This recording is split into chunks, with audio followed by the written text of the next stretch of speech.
ஒரு 90s kids ஆயிருந்தீங்க அப்படின்னா நான் சொல்லக்கூடிய விஷயம் உங்களுக்கு நல்லாவே புரியும். WWFல அண்டர்டக்கர்னு ஒருத்தர் இருப்பார். அவருக்கு பார்த்தோம் அப்படின்னா 7 உயிர் கொடுக்கப்பட்டிருக்கு. 7 வாட்டி இறந்தாலும் கூட திருப்பி வருவாருன்ற மாதிரியான கான்செப்ட்ல இருந்தார். நம்ம இப்ப பார்க்கக்கூடிய ஒரு மனிதர் பார்த்தோம் அப்படின்னா ரியல் டைம் வாழ்க்கையிலே கிட்டத்தட்ட அவர் வாழ்க்கையில 3 சான்ஸ் கிடைச்சிருக்கு.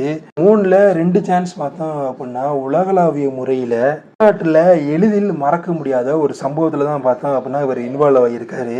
சம்பவத்துக்கு அப்புறமாவே பார்த்தோம் அப்படின்னா அந்த மனிதரோட வாழ்க்கையை முழுக்க முழுக்க நிறையவே மாறி இருந்திருக்கு. யார் இந்த மனிதர், எந்த ஊரை செஞ்சவர், அந்த வரலாற்று நிகழ்வினை, இதை பத்தி தான் இந்த ஒரு காணொலியில பார்க்க போறோம். பத்தி தெரிஞ்சுக்கணும் அப்படின்னா நம்ம போகக்கூடிய வருஷம் என்ன அப்படின்னு பார்த்தோம்னா 1945. 1945ல ஜப்பான்ல இருக்கக்கூடிய நாகசாக்கி நகரத்துல வாழக்கூடிய ஒரு மனிதரோட பெயர் தான் பார்த்தோம் அப்படின்னா சுடோமா யாமகோச்சின்னு சொல்லக்கூடிய இந்த ஒரு நபர். இந்த சுடோமா யாமகோச்சி யாரு அப்படின்னா 1945ல மிஷிபிஷி ஹெவி இண்டஸ்ட்ரியில பார்த்தோம் அப்படின்னா இன்ஜினியரா வளம் வந்திருக்காரு. எதற்கான இன்ஜினியர் அப்படின்னு பார்த்தோம்னா டேங்கரு, சப்மரைன் இதை பிளான் பண்ணக்கூடிய இன்ஜினியராகவும் இருந்திருக்காரு. 1945ல வேலை நிமித்தமா பார்த்தோம் அப்படின்னா ஹிரோஷிமாக்கு போறாரு.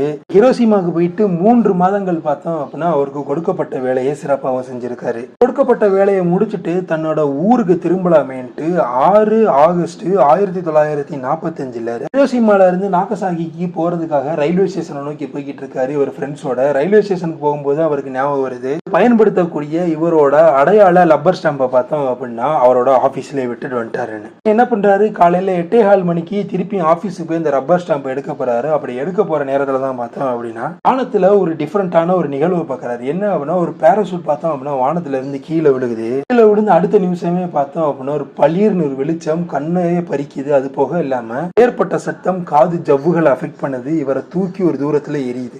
கொஞ்ச நேரத்திலே பார்த்தோம் அப்படின்னா தீக்காயங்களுடன் இவர் பார்த்தோம் அப்படின்னா ஒரு ஓரமா ஒரு இடத்துல விழுந்து கிடக்காரு. திருப்பி கொஞ்ச நேரம் கழிச்சுதான் தெரியுது அது என்னன்னுட்டு. 2ஆம் உலக போர்ல அமெரிக்கா ஹிரோஷிமா மேல வீசின முதல் அணு ஆயுத குண்டுன்னு எஃபெக்ட்னால பார்த்தோம் அப்படின்னா இவருக்கு தீக்காயம் ஏற்பட்டிருக்கு. தீக்காயம் ஏற்பட்ட உடனே இவர் என்ன பண்றாரு, பக்கத்துல இருக்கக்கூடிய ஷெல்டர்ல போய் மறைஞ்சுக்கிறாரு. இவருக்கு மெடிக்கேஷன்லாம் கொடுக்கப்படுது. அந்த மெடிக்கேஷன்லாம் பெற்ற பின்னாடி என்ன பண்றாரு அப்படின்னா தன்னோட சக நண்பர்களை தேடி போறாரு. தன்னோட சக நண்பர்களுக்கும் எதுவும் ஆகல அப்படின்னு நினைச்சப்ப என்ன பண்றாரு, பேண்டேடோட தன்னோட ஊரான நாகசாகிக்கு போறாரு. ஊரான நாகசாகிக்கு போயிட்டு அன்றையில இருந்து 3 நாளுக்கு அப்புறம் திருப்பி ஆபீஸுக்கும் போறாரு. ஆபீஸுக்கு போயிட்டு தன்னோட பாஸ் கிட்ட ஹிரோஷிமால நடந்த அந்த ஒரு வெடி விபத்தை பத்தி சொல்றாரு.